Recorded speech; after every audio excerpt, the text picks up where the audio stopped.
ಧರ್ಮಸ್ಥಳದಲ್ಲಿ ನೂರಾರು ಶವ ಹೂತಿಟ್ಟ ಕೇಸ್ನ ತನಿಖೆಯನ್ನ ಎಸ್ಐಟಿ ಚುರುಕುಗೊಳಿಸಿದೆ.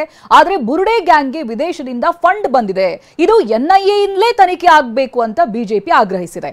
ಈ ಮಧ್ಯೆ ಈಗ ಸ್ವಾಮೀಜಿಗಳು ಕೂಡ ದನಿಗೂಡಿಸಿದ್ದು ಕೇಂದ್ರ ಗೃಹ ಸಚಿವ ಅಮಿತ್ ಶಾ ಅವರನ್ನ ಭೇಟಿ ಮಾಡಿದ್ದಾರೆ.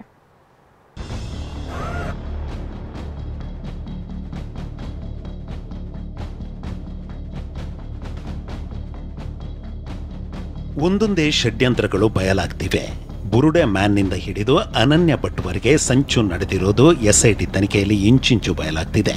ಇಂಥ ಹೊತ್ತಲ್ಲೇ ಬಿಜೆಪಿ ಇದು ಎಸ್ಐಟಿಯಿಂದ ಆಗೋ ಮಾತಿಲ್ಲ, ಯಾಕಂದ್ರೆ ವಿದೇಶದಿಂದ ಇದಕ್ಕೆ ಫಂಡ್ ಬಂದಿದೆ, ಹೀಗಾಗಿ ಬುರುಡೆ ರಹಸ್ಯ ಪ್ರಕರಣವನ್ನ ಎನ್ಐಎ ತನಿಖೆಗೆ ಕೊಡಬೇಕು ಅಂತ ಆಗ್ರಹಿಸ್ತಿದೆ. ಇದೀಗ ಸ್ವಾಮೀಜಿಗಳ ನಿಯೋಗ ಕೂಡ ಕೇಂದ್ರ ಗೃಹ ಸಚಿವ ಅಮಿತ್ ಶಾ ಭೇಟಿ ಮಾಡಿ ಎನ್ಐಎ ತನಿಖೆಗೆ ಮನವಿ ಮಾಡಿದ್ದಾರೆ.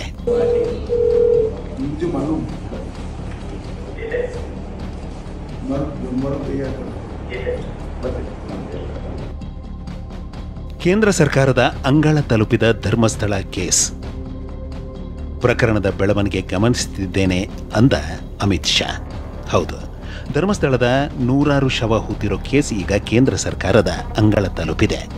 ವಚನಾನಂದ ಶ್ರೀಗಳ ನೇತೃತ್ವದ 8 ಸ್ವಾಮೀಜಿಗಳ ನಿಯೋಗ ದೆಹಲಿಯಲ್ಲೇ ಅಮಿತ್ ಶಾ ಭೇಟಿ ಮಾಡಿ ಪ್ರಕರಣವನ್ನು ಎನ್ಐಎಗೆ ನೀಡುವಂತೆ ಮನವಿ ಮಾಡಿದ್ದಾರೆ.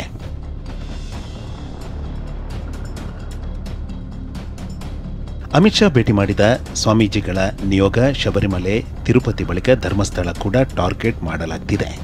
ಎಸ್ಐಟಿ ತನಿಖೆ ಬಗ್ಗೆ ಆಕ್ಷೇಪವಿಲ್ಲ, ಆದರೆ ಧರ್ಮಸ್ಥಳ ವಿರುದ್ಧ ಆಗ್ತಿರುವ ಷಡ್ಯಂತ್ರ ಹೊರಬರಬೇಕು. ಹೀಗಾಗಿ ಎನ್ಐಎಗೆ ವಹಿಸುವಂತೆ ನಿಯೋಗ ಮನವಿ ಮಾಡಿದೆ.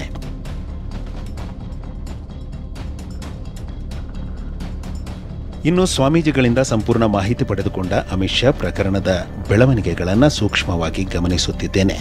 ಧರ್ಮಸ್ಥಳ ಕೇಸ್ ವಿಚಾರವಾಗಿ ಕ್ಯಾಬಿನೆಟ್ ಸಭೆ ನಡೆಸ್ತೀವಿ. ಕ್ಯಾಬಿನೆಟ್ ಸಭೆ ಬಳಿಕ ಮುಂದಿನ ನಿರ್ಧಾರ ಕೈಗೊಳ್ತೀವಿ. ಅಲ್ಲದೆ ಅಪಪ್ರಚಾರಕ್ಕೆ ಕಡಿವಾಣ ಹಾಕಲು ಹೊಸ ಕಾನೂನು ಮಾಡೋದಾಗಿ ಭರವಸೆ ನೀಡಿದ್ದಾರಂತೆ. ಆಗ್ತಾ ಇರುವಂತಹ ಪ್ರತಿಯೊಂದು ಘಟನೆಗಳು ಅವರಿಗೆ ಸ್ಪಷ್ಟ ಮಾಹಿತಿ ಇದೆ ಮತ್ತು ಹೆಚ್ಚಿನ ಮಾಹಿತಿಯನ್ನು ನಮ್ಮ ಕಡೆಯಿಂದ ಪಡ್ಕೊಂಡ್ರು. ನಮ್ಮ ಮೊದಲದೇ ನಮ್ಮ ರಾಷ್ಟ್ರ ಧರ್ಮ ರಕ್ಷಣೆ ಆಗ್ಬೇಕು ಅಂತ. ಕರ್ನಾಟಕದಲ್ಲಿ ಧರ್ಮಸ್ಥಳ ಮೇಲೆ ಆಗ್ತಾ ಇರುವಂತಹ ಏನು ಷಡ್ಯಂತ್ರ ಮತ್ತು ತನಿಖೆ ಯಾವ ದಿಕ್ಕಿನಲ್ಲಿ ನಡೀತಾ ಇದೆ, ಇದ್ರ ಬಗ್ಗೆ ಸಂಪೂರ್ಣ ಮಾಹಿತಿಯನ್ನು ಅವರು ಪಡ್ಕೊಂಡ್ರು. ಇದ್ರ ಬಗ್ಗೆ ಸಂಪೂರ್ಣವಾಗಿ ತನಿಖೆ ಆಗ್ಬೇಕು. ಈ ಸದ್ಯ ಸರ್ಕಾರ, ರಾಜ್ಯ ಸರ್ಕಾರ SIT ಅನ್ನು ರಚನೆ ಮಾಡಿದೆ, ಅದ್ರ ಸಂಪೂರ್ಣವಾಗಿರುವಂತ ಯಾವುದೇ ರೀತಿ ಕ್ಲಾರಿಟಿ ಇಲ್ಲ, ವರದಿ ಬಂದಿಲ್ಲ. ವರದಿ ಎಲ್ಲ ಬಂದ ಮೇಲೆ ಮುಂದೆ ಅವರು ಮುಂದೆ ಅದನ್ನು ಪರಿಶೀಲನೆ ಮಾಡಿ ಮುಂದೆ ಅವರು ಹೆಜ್ಜೆ ಇಡ್ತಾರೆ ಅಂತ ಹೇಳಿದ್ದಾರೆ. ಇದಕ್ಕೆ ಆಕ್ರೋಶ ವ್ಯಕ್ತಪಡಿಸಿರುವ ಗೃಹ ಸಚಿವ ಜಿ ಪರಮೇಶ್ವರ್, SIT ಸರಿ ಇಲ್ಲ ಅಂದವರು ಎನ್ಐಎಗೆ ಕೊಡಿ ಅಂತಿದ್ದಾರೆ. SIT ತನಿಖೆ ಮಾಡೋದು ತನಿಖೆಯೇ ಅಲ್ವಾ ಅಂತ ಕೇಳಿದ್ರು. ಅಲ್ಲದೆ ಬಿಜೆಪಿ, JDS ಆಗಲಿ ಕಾಂಗ್ರೆಸ್ನವರೇ ಆಗಲಿ ಈ ರೀತಿ ಧರ್ಮಸ್ಥಳ ಚಲೋ ಮಾಡೋದು ಸರಿಯಲ್ಲ ಅಂದ್ರು. ತನಿಖೆ ಮಾಡೋದೇ ಸರಿ ಇಲ್ಲ ಅಂತ ಚರ್ಚೆ ಮಾಡ್ತಿದ್ದವರು ಈಗ ಇದ್ದಕ್ಕಿದ್ದಂಗೆ NIA ಕೊಡಿ, NIA ತನಿಖೆ ಮಾಡಿ, ಅದು ತನಿಖೆ ಅಲ್ವಾ? ಅದು ತನಿಖೆ ಅಲ್ವಾ? ನೀವು ಮೊದಲೇ ಎಲ್ಲ ಯಾಕೆ ಈ ರೀತಿ ಹೋಗಲಿಲ್ಲ? BJPಯವರಾಗಲಿ, ಜನತಾದಳದವರಾಗಲಿ, ಈಗ ನಮ್ಮ ಕಾಂಗ್ರೆಸ್ನವರೆಲ್ಲ ಆಗಲಿ, ಯಾರೇ ಆಗಲಿ ಮೊದಲೆಲ್ಲ ಯಾಕೆ ಹೋಗಲಿಲ್ಲ? ಇತ್ತ ಬಿಜೆಪಿ ರಾಜ್ಯಾಧ್ಯಕ್ಷ BY ವಿಜಯೇಂದ್ರ ಧರ್ಮಸ್ಥಳ ಚಲೋ ಯಶಸ್ವಿಯಾಗಿ ಮಾಡಿದ್ದೇವೆ ಅಂತ ಹೇಳಿದ್ರು.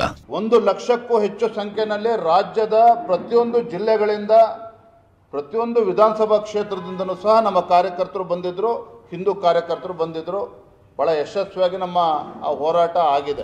ಧರ್ಮಸ್ಥಳ ಕೇಸ್ನಲ್ಲಿ ಮತ್ತೊಬ್ಬ ಯೂಟ್ಯೂಬರ್ಗೆ ಸಂಕಷ್ಟ ಎದುರಾಗಿದೆ. ಯುನೈಟೆಡ್ ಮೀಡಿಯಾ ಯೂಟ್ಯೂಬ್ ಚಾನೆಲ್ ಹೊಂದಿರುವ ಅಭಿಷೇಕ್ ಬುರುಡೆ ಹುಡುಕಲು ಕಾಡಿಗೆ ಹೋಗಿದ್ದ. ಟಿ ಜಯಂತ್ ಜೊತೆ ಸೇರಿ ಅಸ್ಥಿ ಪಂಜರಕ್ಕಾಗಿ ಹುಡುಕಾಟ ನಡೆಸಿದ್ದ. ಈ ಕಾರಣದಿಂದ ತಡರಾತ್ರಿ 2:30ರವರೆಗೆ ವಿಚಾರಣೆ ನಡೆಸಿದೆ. ವ್ಯೂಸ್ಗಾಗಿ ವಿಡಿಯೋ ಮಾಡಿದ್ದೆ ಅಂತ ಅಭಿಷೇಕ್ ತಪ್ಪೊಪ್ಪಿಗೆ ಹೇಳಿಕೆ ನೀಡಿ SIT ಮುಂದೆ ಕಣ್ಣೀರು ಹಾಕಿದ್ದಾನೆ. 6 ತಿಂಗಳ ಹಿಂದೆ ಮಟ್ಟಣ್ಣನವರ್ ಸಂಪರ್ಕಿಸಿದ್ದೆ ಅಲ್ಲದೆ 1 ವರ್ಷದಿಂದ ಮಟ್ಟಣ್ಣನವರ್ ಜಯಂತ್ ಸಂಪರ್ಕದಲ್ಲಿದ್ದೆ. ಸೌಜನ್ಯ ಹೋರಾಟದ ಬಗ್ಗೆ ವಿಡಿಯೋ ಮಾಡಲು ತಿಳಿಸಿದ್ರು. ಒಳ್ಳೆಯ ವ್ಯೂಸ್ ಸಿಗುತ್ತೆ ಎಂದು ನಾನು ಒಪ್ಪಿಕೊಂಡೆ. ಅವರು ನೀಡಿದ ಮಾಹಿತಿಯಂತೆ ವಿಡಿಯೋ ಮಾಡಿದೆ. ಅವರು ನೀಡಿದ ಮಾಹಿತಿ ಎಷ್ಟು ಸತ್ಯ ಎಂದು ಗೊತ್ತಿಲ್ಲ. ಚಾನೆಲ್ಗೆ ಬಂಡವಾಳ ಹಾಕಿಕೊಳ್ಳಲು ಸಹಾಯ ಮಾಡಿದ್ದಾರೆ. ಜಯಂತ್ ಅವರ ಜೊತೆ ಹೋಗಿ ವಿಡಿಯೋ ಮಾಡಿದ್ದೇವೆ. ಹಲವು ಕಡೆಗಳಲ್ಲಿ ರಾತ್ರಿ ವೇಳೆ ವಿಡಿಯೋ ಮಾಡಿದ್ದೇವೆ. ಜಯಂತ್ ಸೂಚನೆಯಂತೆ ಸುಜಾತ ವಿಡಿಯೋ ಮಾಡಿದ್ದೆ. ನನ್ನದು ತಪ್ಪಾಗಿದೆ ಎಂದು SIT ಮುಂದೆ ಕಣ್ಣೀರು ಹಾಕಿದ್ದಾನೆ.